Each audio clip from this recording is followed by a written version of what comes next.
Hi, my name is Eric Paglia, and welcome to the second episode of the Leadership in Business Accelerator. Today, we'll explore how the private sector can reimagine natural capital in a changing climate by embracing cross-cutting environmental trends to achieve the 2030 agenda. In a moment, we'll be hearing from a panel of experts demonstrating how water sector challenges can be solved if we focus on financing nature-based solutions, protecting and restoring biodiversity, and mitigating climate change, while building resilience for the Sustainable Development Agenda. But first, Pascal Chapeau, Group Head of Sustainable Agriculture Development at Nestlé, will open the episode by sharing his insights on regenerative agriculture and explore how the associated social and environmental benefits can be embraced globally. In his presentation, Pascal will also explain how Nestlé went about implementing regenerative agriculture in its own operations.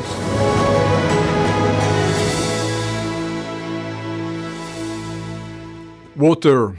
It's something a lot of us tend to take for granted. Here in Switzerland, you just turn on your tap and it's there. We even flush toilets with drinking water. But water is a precious resource, especially in agriculture. We use more water for agriculture than anything else. 70% of fresh water is used in agriculture globally. Without it, we couldn't grow all the food we need. This is true for Nestlé too.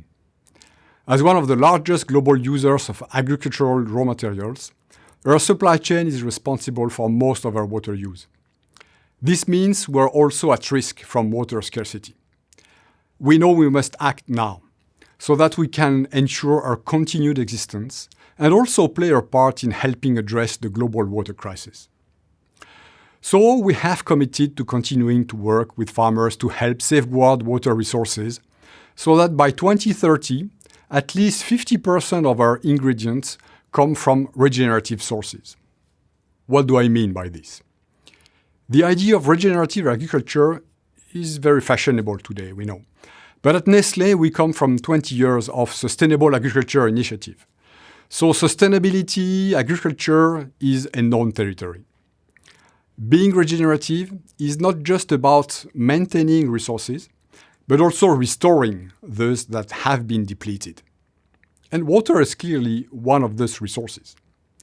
And we see water stewardship as one of the 4 key pillars of regenerative agriculture. This is about keeping more water in the soil and reducing the amount that runs off, improving water quality and helping cut emissions. And as not everywhere needs such active water management, we are concentrating on the many areas that do. So, what does this mean in practice? It all begins at individual farm level. As customers of the farms who supply us, we are in a strong position to contribute to this. We're trying to help farmers not just reduce their use of water, but also use it more wisely. In Pakistan, for example, we've been helping farmers improve their irrigation by adopting furrow and drip irrigation. And already this has saved about 20 million of cubic meter per year, impacting 500 farmers. We have also introduced new technologies to help control irrigation more accurately, using sensors, remote data capture, and digital solutions. We did that by partnering with both a local university and with local authorities. The outcome was a water saving of 15-20%, while increasing yields also by about 10%. And this regardless of the irrigation solution already in place. So based on this experience, we have contributed to the development of a low-cost solution for water soil sensors. 50 units have been already implemented for operational trials in about 15 countries. And once proven, we will scale up. Soil health. Soil health is essential to the idea of regenerative agriculture. We are developing practices that promote this, such as planting cover crops, doing minimum tillage, and using organic fertilizers. These not only help increase soil fertility, but also improve the structure of the soil, which then improves the retention capacity of the soil and enable better water efficiency. This is extremely important, For instance, a study from University of Florida has shown that just a 1% increase of organic matter can result in up to 20,000 gallons more available soil water per acre. That's a lot. And there are some truly creative ways we can promote soil health and water efficiency. For example, we have worked with some 52 dairy farmers in Brazil to create fields of a cactus called forage palm that can be used to feed dairy cows. We also installed there rainwater collection tanks for a capacity of about 2 million cubic meters. There, the farmers can manage their consumption using an app, giving them accurate data and helping them reduce their usage. One of the most important factors in making any of this work is listening to farmers' needs. And this is something that I learned right at the start of my professional life. I was working in irrigation in an area of France where lots of corn is grown. But that was also quite water-stressed during summertime. And I could see there that saving water meant much more work for the farmers using the technology they had. So knowing that was extremely important to design the right solution. Understanding this and the need for partnership is vital if we are going to find solutions that work for everybody. Now, while most water management activity is on individual farms, it can also extend further to the wider catchment area, and it has to. Our approach to this uses data from WRI to map the overlap between where we source our ingredients and those areas where stressed water supplies. This helps us tailor our response to the size of the risk to local supplies. In the most critical areas, we will go for a full watershed approach. And where this happens, this process of listening, engagement, and collaboration I have already described becomes even more important. This has been true in both Vietnam and Colombia, where we have enlisted thousands of farmers in communal efforts that have saved millions of cubic meters. As water is a shared resource, trying to create a positive impact on a wider scale means talking to neighbors and the wider community and working in partnership with every stakeholders.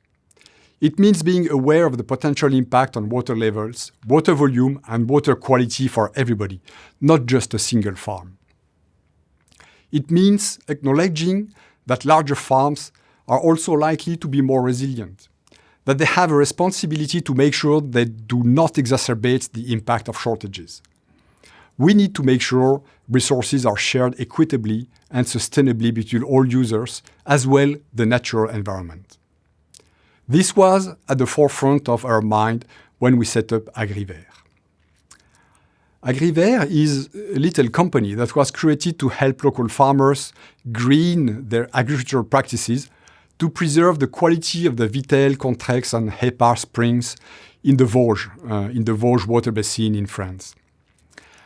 Mineral water sources must be protected if they are to stay untreated and untouched until they reach the consumer. This is key.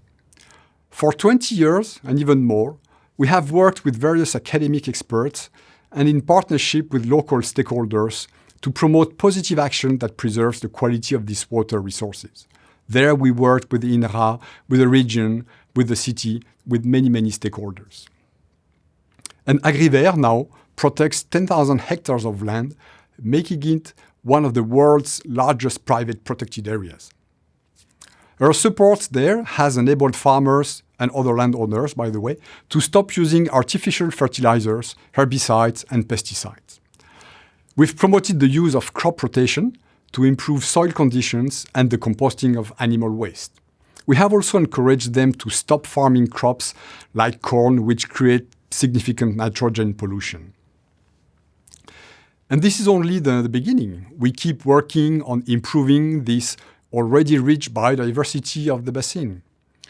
We'll be collaborating on the planting of trees to help recharge the aquifer, protecting soil from erosion, and provide recreational and educational areas for the local community.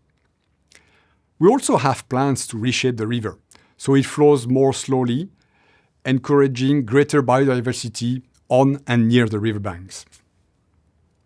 Agriver has proven to be a valuable model for catchment conservation, and we are using much of what we have learned from it elsewhere. So that's what we are doing at Nestlé. However, while we're a big company, our actions won't make much difference without wider collective efforts. We do believe that the more farmers and companies around the world that embrace this approach, the better. That's why we're spreading the message that regenerative agriculture offers a way out towards a more sustainable future. Thank you to Pascal for providing inspiring real-world examples of regenerative agriculture as championed by Nestlé. Now I'd like to welcome the members of our next Leadership in Business Accelerator panel, who will share their expertise and recommendations for illustrating how nature-based solutions and regenerative agriculture can be leveraged to protect and restore biodiversity, mitigate climate change, and build resilience toward unforeseen water impacts.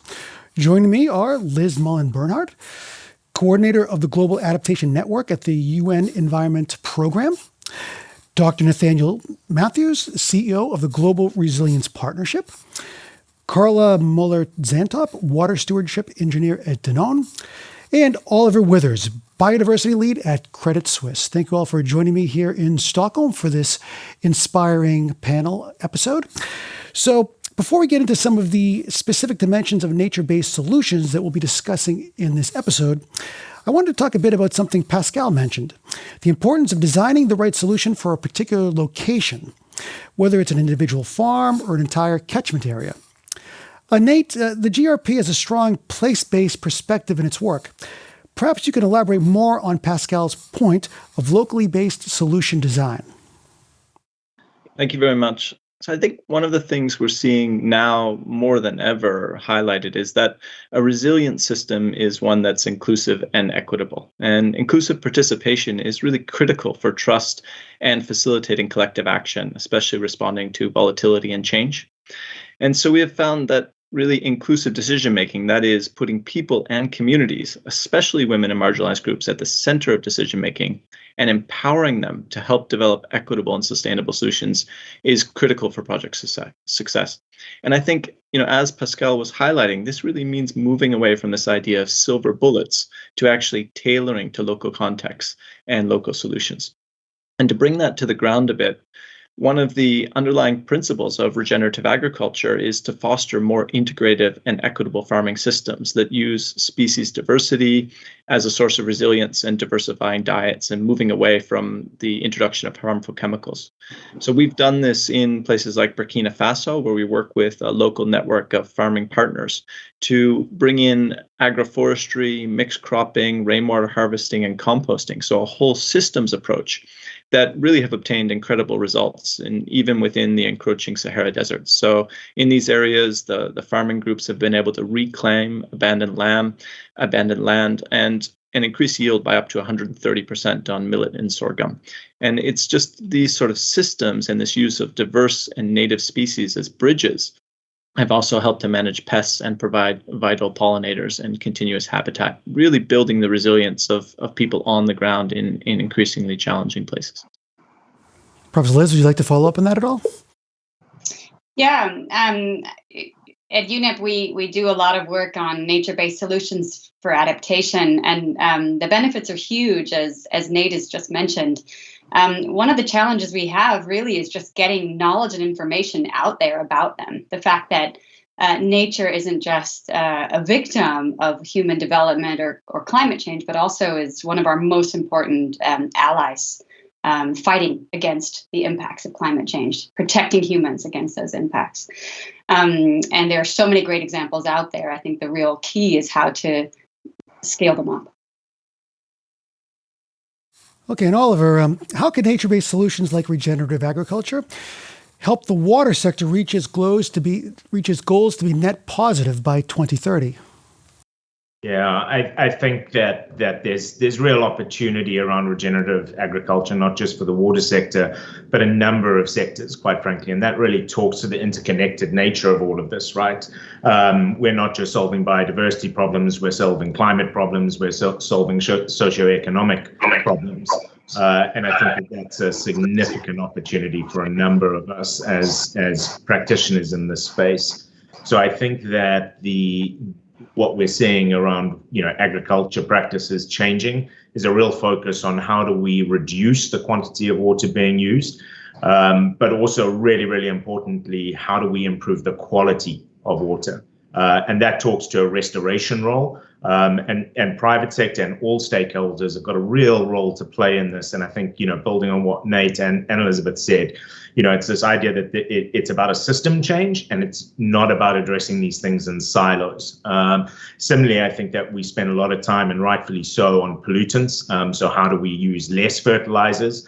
I think we've also got to look at general land use change that comes from agriculture. And we know that one of the biggest impacts has been deforestation, and forests play a critical role in our water systems and providing fresh water to all of us, but also providing fresh water to support agriculture itself. So it becomes a self-serving interest. And I think that's, we're starting to see that those connections are being made, and that the valuation, if you will, although we can't get it down to perfect numbers yet, intuitively we're beginning to see, and the evidence is really starting to mount, that this is a no-brainer. And maybe if I could just add to that, just to highlight the perspective from the private sector, because I think it's really, really critical, as you just mentioned, the role that they play in incentivizing this transition. Because we talk a lot about all the great benefits of regenerative agriculture, but in a lot of cases we see that farmers are not going to make that transition by themselves. So we can secure off-taking, we can give guaranteed supplies that we can buy from these farmers, and just really it's really critical, as you say, the systems approach, that all stakeholders play their part in incentivizing and enabling this transition. So Liz, what are the challenges of scaling up and financing ecosystem-based adaptation?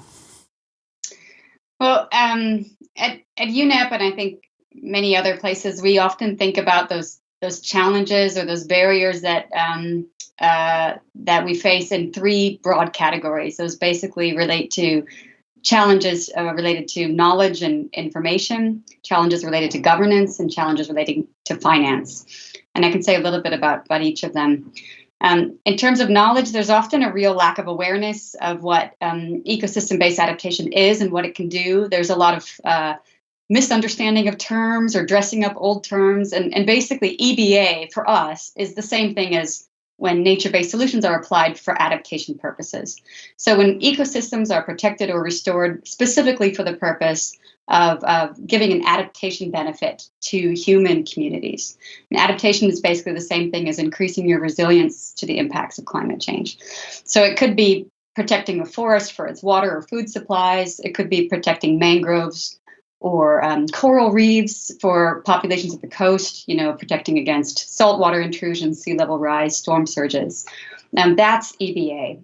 EBA's it's been a term that's been around for more than a decade. Since 2010, it's been part of UNEP's mandate and many other organizations. And we currently run 50 projects around the world that benefit 2.5 million people and restore 100,000 hectares. But that's just a drop in the bucket in terms of what EBA can and should be doing and how it can be scaled up. And so there's so much scope for scaling of EBA. And to do so, we know that we need to overcome those barriers. That first is really understanding, harnessing the power of nature, making the business case for nature, that nature has hard benefits and not just nice to have, not just protecting and hugging trees, but really you can put a monetary value on those services that nature and ecosystems provide. The second thing is overcoming barriers to governance around EBA. EBA needs to involve local communities, as Nate said. You have to involve those people who live in those ecosystems and benefit from them. You have to overcome barriers to that in order to scale up EBA. And the third is finance. As Carla mentioned, we really have to incentivize private sector and other actors to invest in EBA. And we need long-term sustainable solutions. EBA can't happen overnight. These need to be projects over a dozen years or more. And so how do you have those sustainable solutions in terms of finance? We recently, UNEP and ICN recently launched a new fund, Global EBA Fund, in April under ICI. It's a small grants, fast starts mechanism for overcoming exactly those three barriers to EBA. We launched it in April, had 300 applications. We just shortlisted our first 8. And it's really looking at innovative and catalytic actions for EBA. So really would welcome everyone who's interested to find out more. Our next call for applications is September 15th. And it's those kinds of funds, it's those kinds of financing mechanisms that I think are really exciting for us to see how we can scale up EBA finance.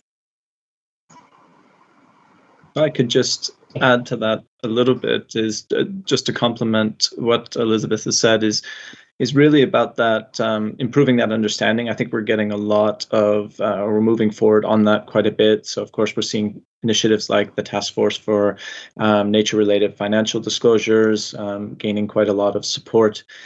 And we're working with, as co-hosts of the Ocean Risk and Resilience Action Alliance, on really building out a pipeline of risk-adjusted investable projects to attract financing into nature-based solutions. But as Elizabeth has highlighted, there's still a real lack of understanding of how investing in natural capital can provide that timely and productive return. And we do need to shift investment away, from more unsustainable projects by improving our enabling policies. So I think those are key bits. I think we are seeing movement, but the funds, like Elizabeth has mentioned, are still few and far between. So we do need to see a lot more investment in this space, but it's exciting to see at least going in the right direction. And if I could just add to that, I think what's really important about the fund that Elizabeth has outlined is it's talking to providing the right type of capital for where the market is today. And I think that we all have a role as stakeholders in this space to manage expectations. The reality is that we've all drunk the Kool-Aid, right? We're already bought in. And sometimes we run the risk of perhaps overselling nature-based solutions and create this expectation that both Nate and Elizabeth have alluded to, that it's a silver bullet that we can pull the trigger on tomorrow. And that's not the case. Right, we need to develop a market, and we need to develop it responsibly. And I think to Nate's, line around risk-adjusted returns, that's absolutely critical. It's around understanding these risks, and let's be clear, from a private financial sector perspective, the financial sector wants to do bankable deals. It's in our interest to do bankable deals, right? So it really becomes a definition of what do we mean? What does bankability require? And I think where the market is today is that we're really starting to feel each other out around what that bankability can be. I think it's also really important to mention subsidies. There was the Financing Nature report that came out last year, which highlighted that the biodiversity funding gap is, somewhere between, let's call it 700 billion a year.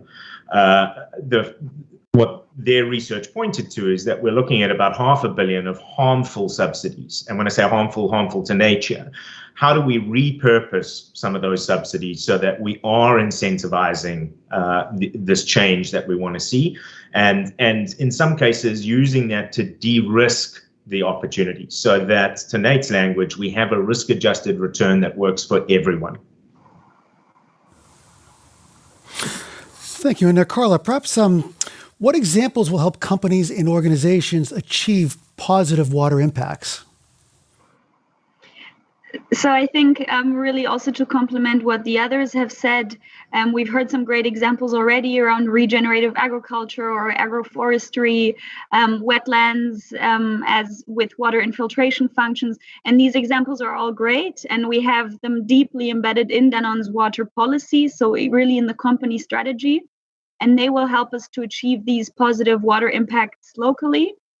But I think that it's really not about these individual examples, because the progress is just too slow at the moment. And what we really require is this shifted approach that the other speakers have already mentioned, that we need bankability of projects. And we have some projects that have achieved some of the benefits, not just around water, but also carbon, biodiversity, socioeconomics. But we really need more cases that demonstrate this return on investment that these projects can have. And as we've just heard, the bankability aspect around it is really intransparent. We all know that investing in nature-based solutions can have a positive return on investment together with all these multiple great benefits, but it's still very, very hard for us in the private sector and for all these stakeholders that we work with to really build very clear business cases. And I think for that, we really have to work increasingly with the financing community, understanding what the investment criteria is, just getting really much more transparency around this process. And funds like that are great, that Elizabeth has mentioned, but we still find it hard to approach them. We don't working in the water stewardship sector is just really shows me day by day that the willingness is there, but how to scale up these actions concretely is just very intransparent and not really clear to us. And I think there are some really great ambitions for companies of becoming and driving this water impact positive notion, and that's also working on a pre-competitive basis.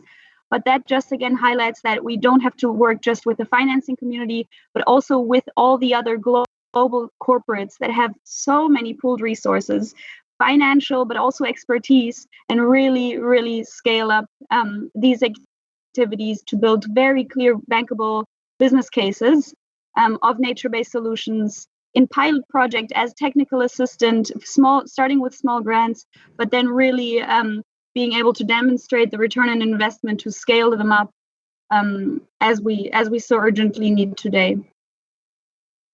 And I think Carla raises a really important point around this idea of valuation, right? And it's we know that there are a number of initiatives working on how do we value this stuff better. I think that we've also got to be careful we don't let, and I'm stealing a line from someone else here, but we don't let perfect be the enemy of progress or good. And, sometimes we want this perfect valuation system. I would argue that when the tech industry looks at how to, depreciate the value of software for accounting purposes and tax purposes, it's not perfect, right? That there is just some assumptions and, okay, that's what we're going with. And we need to be comfortable as a community of taking that approach as well, so we don't get too caught up on it being perfect. I think you just raised a really good point about being comfortable as a community, and you also talked about the converted and preaching to the choir. There are some organizations like the one I work for, right, or the one Nate works for. We're sort of, or see ourselves often as the good guys trying to do the right thing with very little money, right? And then sometimes there's a feeling that the private sector or those other actors out there kind of just want profit, don't care about doing the right thing. They might be greenwashing, right? And so we've often been really reluctant and nervous. How do we engage? How do we speak the same language? How do we measure these things so that we really can be on the same page? And so it's extremely exciting, and not just to have conversations like this where we're able to talk to each other, but also to see these innovative financing mechanisms, and there are many out there that are really trying to pilot projects that can really be scaled up, and exactly looking at that return on investment and looking at that de-risking, for example, of investments to nature. And I think that's a great start. We've seen so much action in this area over the last few years, and it's really positive for someone like me to see that. Yeah. And I might just add, Liz, we are terrified of greenwashing as well. And the reality is that that sometimes perhaps creates the optics that we're slow moving, but we're terrified of greenwashing, right? And I think that this is where all the stakeholders probably can come together and be a lot more transparent about the expectations of each stakeholder group, right? We're not scientists. We're looking to the scientific community to guide us. And Nate, you touched on this being driven by science. And that's critical for us, right? We don't want to be throwing darts at a dartboard, or even worse, allocating money to people who are throwing darts at a dartboard. So I think that greenwashing piece is actually something potentially that can drive us closer together. And if I can also just add to that, I think it's completely true and important to be very critical also from your side, Elizabeth, because the private sector has done in the past a lot of actions that make it clear that you should be critical, and this will drive the change. That's what I think. So we have to be critical and transparent, but then collaborate, because as I've said, there's so many resources and so much expertise also in the private sector that can really, really facilitate this transition at a much faster pace than we would if we wouldn't be working together. Okay, well, we're just about out of time for this panel. It's been a really stimulating discussion. Perhaps we can just close out with very brief closing thoughts from each of you, 30 seconds or less, please. Starting with you, Nate, please. Thanks. So I think when we're thinking about driving innovation in this space, we have to remember that risk is different in different contexts. And in places where there are no support system, risk makes and keeps people poor, and climate risk is destabilizing. So we need to be able to support that. Recognizing the role of legitimate grassroots organizations is key, especially in these times of disinformation. So we need their support as key knowledge brokers. And then also the importance of adaptive learning, really learning and tailoring management strategies accordingly, and moving away from that top-down approaches and short-term cycles are really key to building resilience on the ground. Those would be my 3 points. Thank you. Liz? Yeah, for me, I would say 2 main messages or takeaways for me is one, really finding ways to incentivize that working together, that innovation and catalytic activity with new partners, new actors, through funds that we're seeing come up now. That's one of the key aspects, is just building that pipeline to that kind of funding where we can work together. But the second one for me is really having conversations like this, being able to bring different actors, stakeholders together to talk about what innovation looks like, to talk about those incentives and put them right out front. There's absolutely nothing wrong with making money or wanting to see a return on investment, and I think we can do it for the right reasons and get a lot more people working in the right direction. So this sharing of knowledge and information like this is absolutely essential. Thanks for this conversation. Oliver? Just building off what Nate said, I think that we've got to acknowledge that there's a macro and a micro lens that we've got to apply here, and I think that in trying to sell nature-based solutions as the silver bullet, we really drive that at a macro level and perhaps run the risk of overselling it sometimes. We've got to be responsible in that we have a lot of doubters. Again, if you're listening to this, you're part of this discussion, you're already bought in, but we don't want to give ammunition to the doubters that we have failed or underperformed. So I think we've got to be careful there. And then just to reinforce what Nate said, as a South African from the global South, context-specific solutions are just absolutely vital. And getting away from this perception that there is some magical deal out there that will absorb billions of dollars and just be one giant nature-based solution. I mean, that's the earth, basically. We have to solve for these things at a granular level. And the last word to Carla. So I also have some 3 takeaways from this conversation that I think are really important. So if we talk the whole time about water impact positive, I think we need to know what this actually means. So I think we need, firstly, a standardized methodology. And as we've heard, we need to base this on science, and we need a really robust process for quantifying the benefits and the impacts that we're having. And for that, my second takeaway would be working together, as we've said, collaborating with public, private, financing, civil society, with all different stakeholder groups, and working on this pre-competitive basis, because I think the ambition from the private sector is really there. They really want to act, but they need partners, and they need to know how.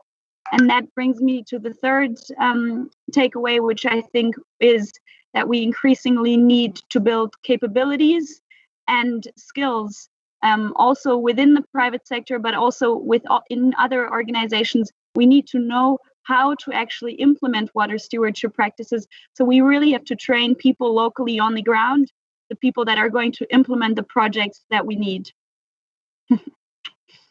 Well, I've certainly heard some excellent insights in this episode, and I think we found some common ground. So thank you all for joining us here on the second episode of the Leadership in Business Accelerator. Tomorrow, we'll be joined by AB InBev, Blue Risk, Facebook, and Emerald Technology Ventures to discuss how to leverage 21st century innovations in data and technology towards a net positive water goal. So please join us tomorrow, same time, same place. See you then.